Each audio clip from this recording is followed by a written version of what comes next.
Hallelujah, Christ is risen. Don't you forget it.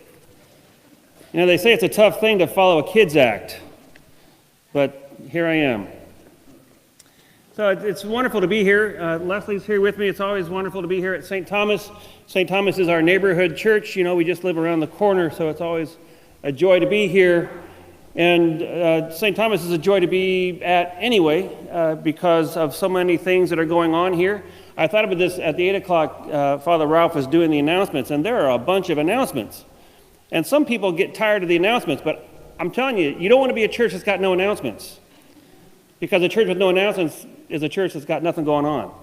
And there's lots going on at St. Thomas here in your ministry in the neighborhood, and I'll just tell you as the bishop, your ministry in the diocese. Not only are you the largest congregation in the diocese, but you as a congregation are very involved in the diocese. Our treasurer of the diocese, Ann Peterson, is a member of St. Thomas. The chancellor of the diocese, Gordon Stillings, is a member of St. Thomas. People who are involved with the church camp are members of St. Thomas. We have members of the standing committee who are from St. Thomas. Y'all are involved all over the place, and I'm grateful. And you've got some fabulous, you've got a verger here. Martina Mims is on the standing committee, and you've got some fabulous clergy here. Aaron Walter, your associate rector and youth minister, is not just a leader of the youth here, but he's very much a leader of the youth in the diocese. And you may or may not know this, but he's well known as a youth leader beyond the Diocese of Fond du Lac because of the kinds of things that he does. And then, of course, there's Father Ralph, who is actually currently the vice president of the Executive Council, and he would probably be president, except they reserved that position for the bishop. And y'all should know this. I said this at the 8 o'clock, but I was talking to a priest in another diocese a while back, trying to recruit him to come to the Diocese of Fond du Lac for a position. And he didn't really know much about the Diocese of Fond du Lac, but he said, I heard from a colleague that the Diocese of Fond du Lac has the best priest in the Episcopal Church.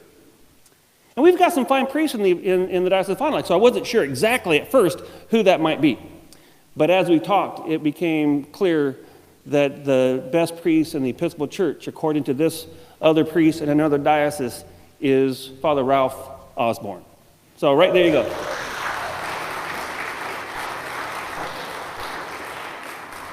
He told me later that he actually started that rumor, but seriously, I couldn't argue with that priest. It's fabulous to be here with you and to talk about Jesus with you this morning. Today's one of those, sometimes when you look at the lessons that are coming up, you think, man, I don't know what I'm going to say about any of this stuff. And then you get lessons where you want to preach on every passage and more in the whole lectionary. But I'm not going to preach on everything this morning. I want to focus this morning mostly on the end of the gospel where there is this amazing encounter with Peter and Jesus. And poor Peter. I feel sorry for Peter sometimes because Peter always seems to come close, but not quite all the way. You remember at Caesarea Philippi when Jesus asked the disciples, he turns to them and he says, "Who do you say that I am?" And Peter pipes up and says, "You are the Messiah, the Son of God." That's the right answer. But then when Jesus goes on to say, well, here's what that means. I'm going to have to go to Jerusalem and die on the cross. And Peter says, whoa. When I said you were the Messiah, the Son of God, that's not what I meant. You don't understand what it means to be the Messiah and the Son of God. Let me tell you. So he was close, but not quite. And then we just heard this story a couple of weeks ago when Jesus again says, the whole thing I'm about is I'm going to go die. And Peter says, yeah, Lord, and I'm going to go all the way with you. I will never abandon you. And then just verses later, there he is, denying Jesus 3 times. It even goes so far as to say, I don't even know the guy. I don't know the man. Which actually was another case where Peter was close but not quite. The truth is, although he'd been following Jesus around for some time and was one of his earliest disciples and one of the leaders of the disciples, it turns out he didn't really know Jesus. He hadn't really gotten to know Jesus and what Jesus was about. He was close, but he didn't quite get it. And we see that in this morning's gospel. Jesus pulls Peter aside and he says, Peter, do you love me? Peter says, yeah, you know I love you. Peter, do you love me? Yes, Lord, you know I love you. Peter, do you love me? Lord, you know everything. You know I love you. Well, but here's the thing. Some of you already know this, and that Jesus doesn't use the same word for love, the Greek word anyway, every time. And there are scholars who debate whether or not it means a whole lot one way or the other, but I'm going to argue today anyway that it's significant. Here's how it goes. Jesus says, Peter, do you love me? Do you agape love me? Do you love me with everything, without abandon, unconditionally? Do you love me more than anything? And Peter says, Lord, yeah, I love you. I phileo love you, which means I want to be your friend. And Jesus says, yeah, but Peter, do you agape love me? Do you love me with your whole entire heart and life? And Peter says, Lord, yes, I love you, phileo love you. I want to be your friend. And then Jesus does this amazing thing where he says, Peter, do you phileo love me? And Peter says, Lord, you know everything. You know I phileo love you. It's quite remarkable. And here's what I think is going on there. There's a story that this reminds me of. A missionary, this is a true story, a missionary named E. Stanley Jones was a missionary in India. And Jones founded a Christian ashram. An ashram is a religious community, mostly in Hinduism in India. You get a religious community going. Like Gandhi had an ashram. But E. Stanley Jones started a Christian ashram. And there were converts, people who had converted from Hinduism and became part of that community of the ashram. And they had staff and folk who were hired to do some of the manual labor around the ashram, sweeping and cooking and fixing things. But they gave those paid staff a day off, and when they had the day off, the people who were members of the ashram were supposed to take over and do some of the chores. So you had a rota where you signed up and you said, okay, I'll sweep the living room, and I'll do the dishes, and I'll cook, and I'll fix this up, I'll mow the lawn, whatever they had to do at the ashram. And one of the jobs was, I'll clean out the toilets. I'll clean out the latrine. And E. Stanley Jones noticed that one of the members of the ashram, a Brahmin convert. So Brahmins, you know, if you know anything about Hinduism, the Brahmins are the upper caste. They're the really important people. And they don't do some stuff. Especially they don't do things like cleaning latrines. And this Brahmin had never signed up to clean the latrines because only the really low people are supposed to do that kind of thing. And E. Stanley Jones went to this Brahmin convert. He said, brother, I noticed that you've not been signing up to take your turn cleaning the latrines. What's up with that? And the Brahmin looked at him and said, brother, I'm converted, but I'm not converted that far. I'm converted, but I'm not converted that far. Now, we all laugh, but I suspect, sisters and brothers, that if we are honest with ourselves, if I'm honest with myself, much of the time, if Jesus were to ask me if I was converted, I'd say, Lord, I'm converted, but I'm not converted that far. And that's what's going on with Jesus and Peter. Jesus comes to Peter and says, Peter, are you converted? Do you love me with everything? Agape love. And Peter says, I'm converted, but not converted that far. I phileo love you. And Jesus says, but do you agape love me? And Peter says, yes, I phileo love you. And then this remarkable bit of grace happens where Jesus says, okay, I'll meet you where you are. Peter, do you phileo love me? And Peter says, Lord, you know everything. Of course I phileo love you. It's quite remarkable. Jesus says, okay, if you can't come all the way, you're not converted that far, I'll meet you where you are. You're already converted a little bit. So for now, I'll settle for phileo love me.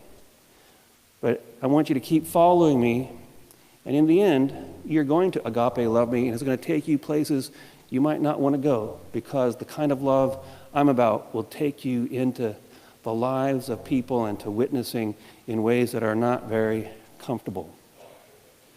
Do you love me? Every year when that passage from about the confession of Peter, Caesarea Philippi comes up, we almost every sermon will say, what would you say? Who do you say that I am? Well, we're faced with the same kind of question today. Jesus asks each one of us, do you love me? Do you agape love me? And if you're like me, some of the time, I'm willing to say, yeah, Lord, I agape love you. But probably 7 times out of 10, if I'm honest, my response is, Lord, I phileo love you. I kind of like you. But I don't know if I'm all in all the time, every minute, every day. Maybe some of you are, but to be honest, I'm converted, but I'm not converted that far. So here's the thing with this love thing that Jesus is about. Do you love me? Peter needs to know. And you need to know.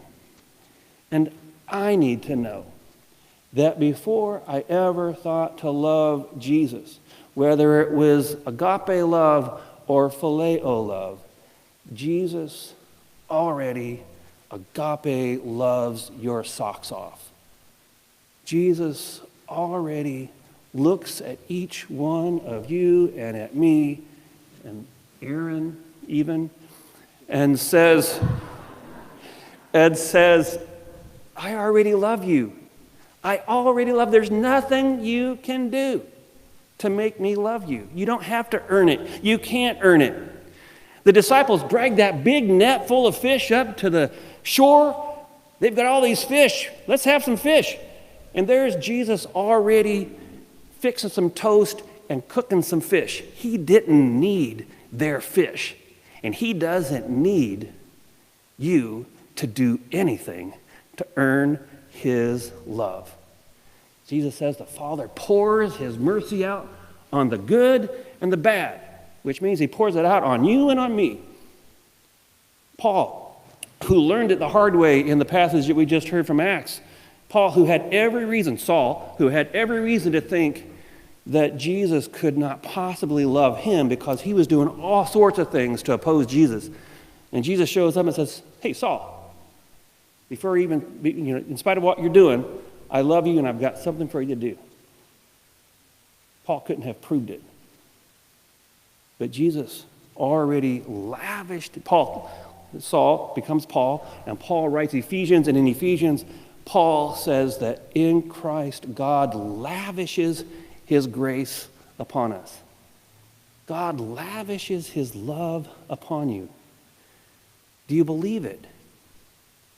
I think when we're honest with ourselves, we don't always believe it. We're not really sure because we know what we've been up to. We know the things that we've done and left undone in our lives. We know the kinds of things that go on inside our heads. We know, our own kind of selfish meanness and sinfulness. How can God possibly love me? Can anybody love me that way? And we're kind of trained early on to think this way. And I did this with my kids. You got to do this to your kids, right? But we say you can't watch TV until you've cleaned your room. You can't have dessert until you've eaten the broccoli. You can't have a cookie until you've done your chores. You have to do that with your kids, right? But God doesn't operate that way. God says, before you ever thought to do anything for me, here's a cookie. Come and sit with me. I'll love you. I want to lavish my love upon you. You cannot earn it. I was talking to somebody just last week. This is true. Talking to somebody last week, and they said, I don't think I deserve another chance. And my response was, well, you and I can both be grateful that in the economy of God, it's not about deserving. Of course you don't deserve a second chance. None of us deserves anything. But God lavishes his love out. Sisters and brothers, pray. Spend time with Jesus, opening your heart to allow him to lavish that love upon you, to turn your wailing into dancing, to turn your sorrow into joy so that you can experience deeply his forgiveness and his healing and his transforming love. It takes work, actually, to peel away the stuff that gets in the way of our receiving that love. So pray and read the scriptures and go back again and again to hear that God loves you, period. He loves you, period, but then he says, but I want you even to be transformed even more. I'll take you where you are, but I'm going to take you further. You phileo love me, follow me into agape love. So we receive God's love, and then by God's grace, we're able to begin to offer that love back to God, which actually is also trickier than you'd think, because to love God, as Peter learned, and as Saul learned, means that sometimes we have to give up our preconceived notions of what God's supposed to be. God is supposed to be this big, angry parent upstairs who's going to whack us if we don't get things right. Right? That's how God's supposed to be. If I was God and people were messing around and mucking around and not treating each other right, I can tell you there are a whole bunch of people who'd be sent to timeout right now. But God lavishes his love and pours out his mercy. And Saul didn't get that. Saul said, this Jesus guy is taking people astray. We need to stop it. Peter said, Jesus, you're the Son of God, the Messiah. I know what that's supposed to look like. You're supposed to come here and beat up the Romans and kick them out and make sure everybody gets their act together and lives straight. And Jesus says, no, that's not what it means to be the Messiah, the Son of God. It means I have to go and die and deny myself because I'm all about love and loving all the way to the end. So to really love God means to let go sometimes of the things I think God's supposed to be and actually get to know the way God is as Jesus shows God. And then how do I love God? Primarily, Jesus says it, Paul says it, 1 John more specifically says it. How do I know I love God? By loving my brother, loving my sister, loving my neighbor. And Jesus says, if you really want to go all the way, agape love, love your enemy. Love the people who really push your buttons. Love the people who threaten you, who upset you. Go all the way. I'm converted, but I'm not converted that far. I phileo love God, and I phileo love people. I mean, generally speaking, most of the time, I'm nice to people. But Jesus says, that's not what I want.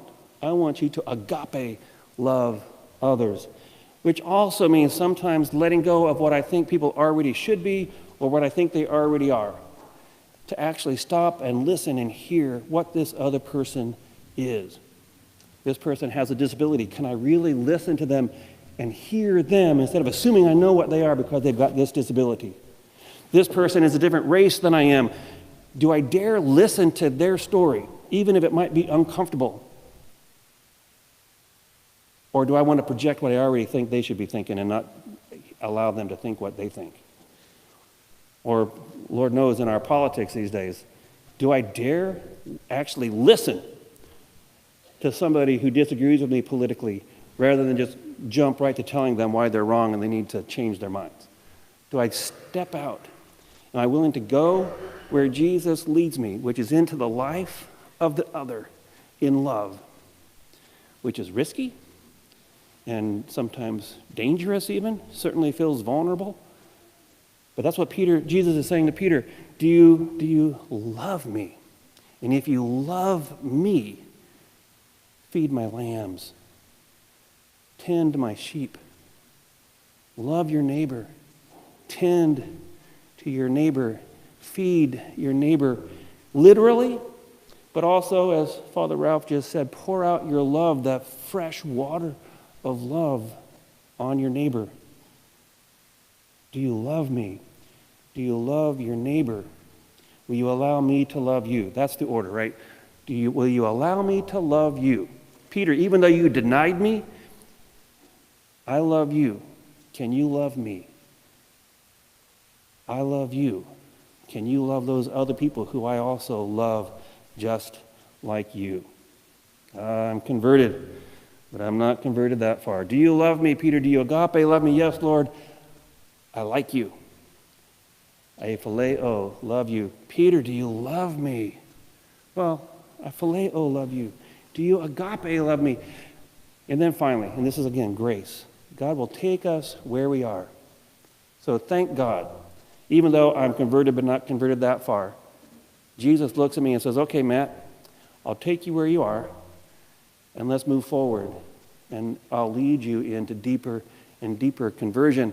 I'll lead you into deeper and deeper love until you are prepared to live with the same self-denying, sacrificial love with which I loved you, and you're prepared to lavish your love on others the way I have lavished my love on you, because it's only when you open yourself up to my love and then open yourself up in love to the other that you begin to experience the deep and abiding joy that I most desire for you.